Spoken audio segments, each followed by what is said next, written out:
So we need to talk about factoring trinomials, and this is our next type.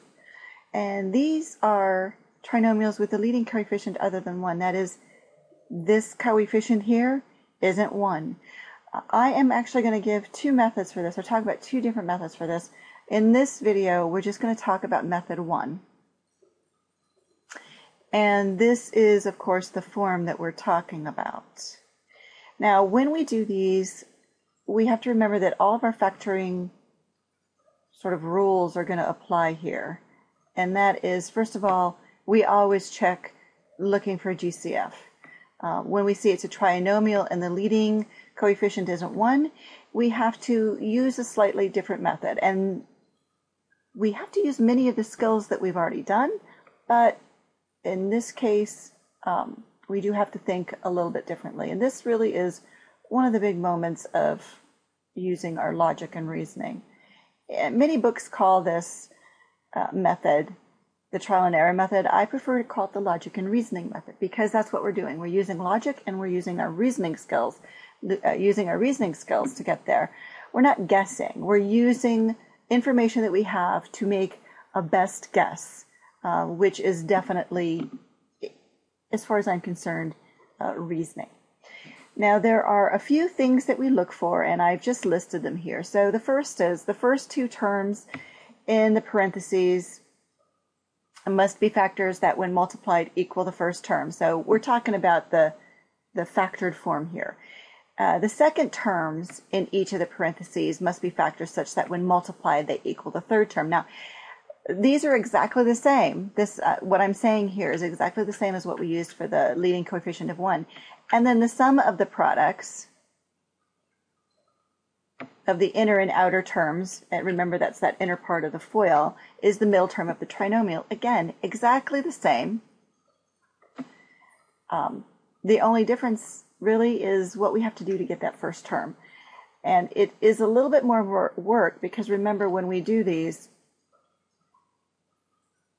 when we did these, when it was a leading coefficient of 1, I don't know why it's being so argumentative. When it was a leading coefficient of 1, it was really easy to see what those first terms were, because all we had to do was, take the square root and, place it, and we were all good to go. Well, in this case, we've got a little bit more work to do to see, how we've got that 15 there. So we've got some extra stuff to do. But we're going to follow it in the same form, where we're going to think the same way. So the first thing we do is there a GCF? In this case, the answer is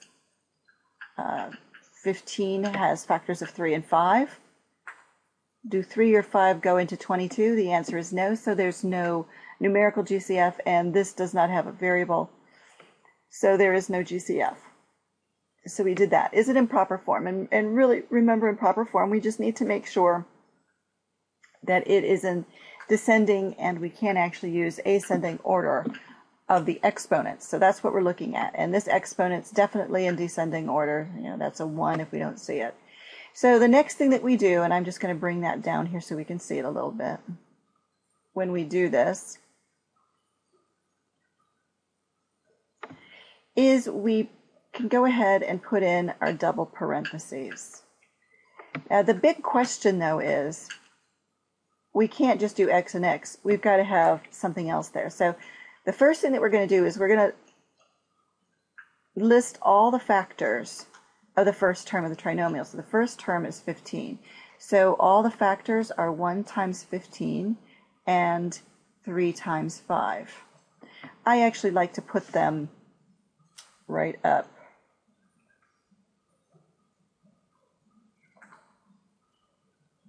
in the same space, just because I think it's easier to see and doesn't get quite as confusing. And then we list all the factors of the third term, and of course that is 8. So that's 1 times 8 and 2 times 4. So again, I'm just going to put those up here so we have them right where we want to see them. Okay, so those are our first two steps. Now the next thing that we're going to do is try to determine which set of factors that we need to use. And you'll notice that down here I have, that's the question, and the answer is we have to make a best guess. Now, I will be honest with you, when I do my best guess, unless I really see it, the first thing I'm going to do, I tend to use the smallest set, or the set that's closest to each other. So my first guess might be 3x and 5x. And then I might do the same for this, 2 and 4. Now, there are different processes that we can go through here and different amounts of thinking and logic, but if we are all just doing trial and error, which is just putting stuff in, then all we have to do is put it in. If it doesn't work, we switch it and go on from there. I am actually going to do it that way the first time because I just want you to see the process that happens. Even if you can't figure it out with reasoning, we can still get there. So let's just plug in a number. Let's put in, trying to make sure it doesn't work. I don't want it to work. So let's put in 4 and 2. Now, the sign rules that we used from the other type of trinomials with the leading coefficient of 1 still remain the same. So we look at that second sign, the plus, and that tells us that the signs have to be the same.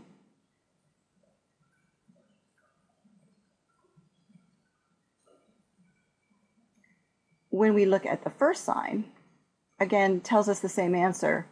That tells us the signs have to be positive. So we're going to go ahead and put those pluses in there. And now we're going to test this. So this is where part of our skills are going to come in. So we're going to go in and we're going to test this by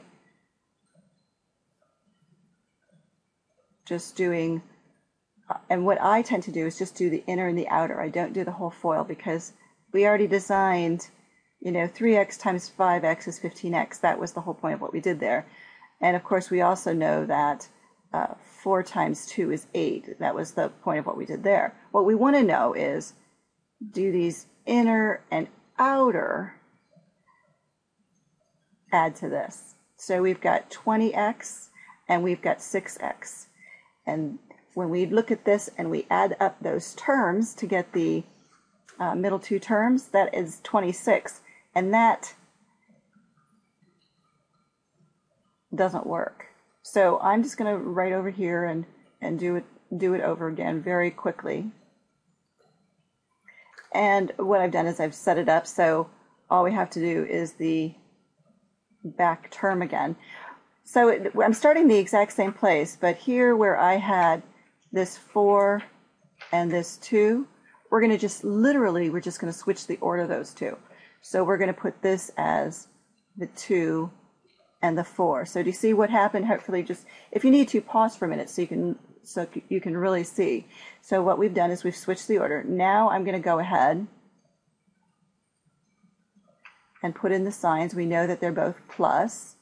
And now I'm going to do my inner and outer, the 10x and the 12x. That gives me 22x. And that makes me very happy because that is my middle term. So this is the correct form of that trinomial in factored form. So just recapping, we want to remember that we still have to use those same ideas that we did for the trinomials with a leading coefficient of 1. So remember, when we're trying to determine if we have to add or subtract the outer and inner terms, we're looking at that second sign. So if the second sign is positive, then we know that we are supposed to try adding those terms. And theoretically, when we do that, if we do it correctly, it's going to be the second term's coefficient. And then, of course, if the second sign is negative, then we know that when we get those two, that oi part, we should be able to subtract to get to the second term's coefficient. And then once we've got that figured out, we, again, same idea that we had before, when we're trying to determine the signs for the new parentheses, we use that exact same process. So we look at the second sign of the trinomial. When the second sign is positive, it tells us that the signs are the same. when the second sign is negative, it tells us the signs are different. Now I'm going to add a little something here. So when the signs are the same, the first sign tells us what the sign is that we're going to use. And when the sign is negative and we've got two different signs, the first sign tells us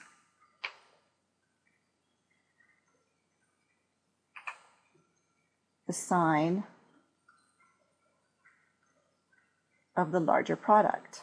And when I talk about the larger product, I'm talking about that oi again, the outer and the inner. Now the next thing you should do, and you really do need to get in the habit of doing this, as soon as you get your trinomial factored,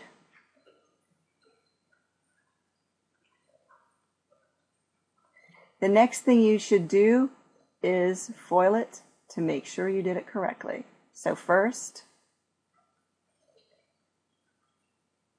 outer, inner,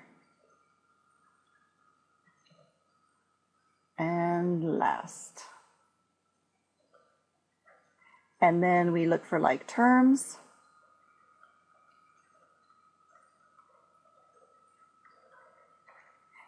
And there it is, exactly the same as what we started with, so we know that we've done well. Okay, let's do another example. I'm going to rewrite this just so I have some space to work with. So there is our trinomial, and I'm going to go ahead and find the factors for each, the first and the third terms. And there's my little double parentheses. And again, I can see that I've got, two things to choose from. We have to sort of make an assumption, and I usually, like I said, do tend to go for the two numbers that are closer together. It doesn't always work. Many times it does, but it doesn't always work. But that's just a good starting place. So I'm going to put 2x and 3x in there.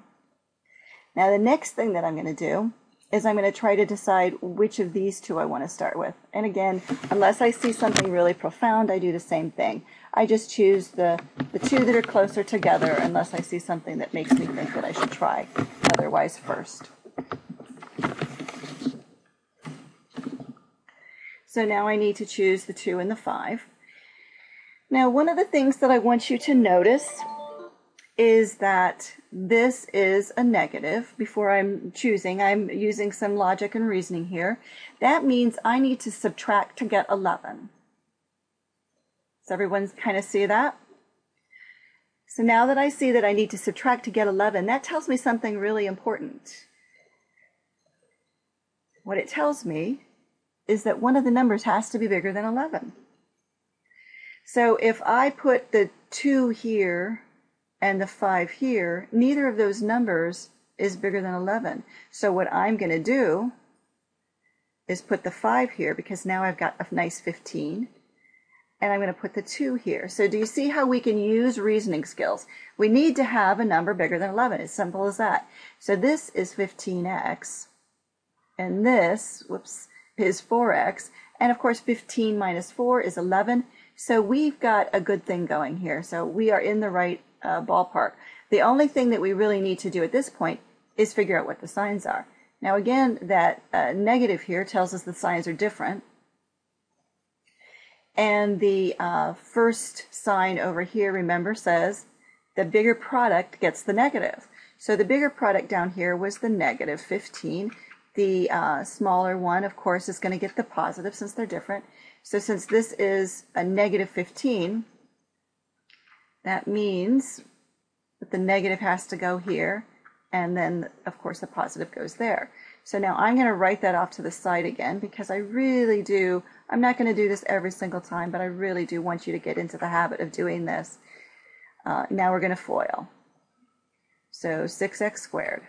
So far, so good. Then we go 2x times 2,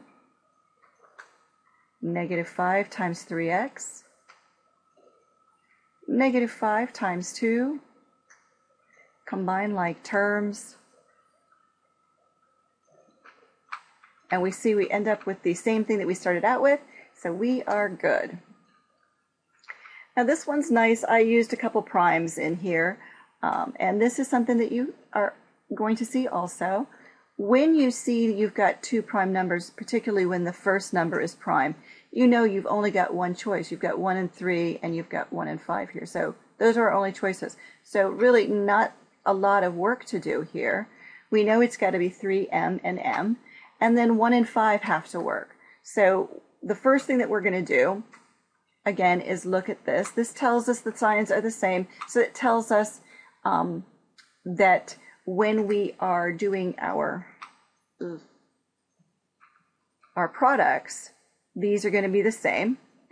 So 1 and 5, we are going to add to get 7. So the big question here is, 1 plus 5, will that ever add to 7? And the answer is no.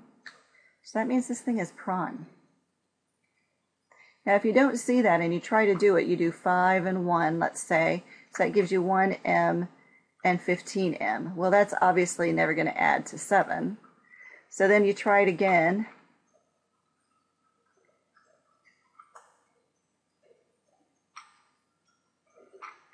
And here's your 5m and 9m, and that adds to 14.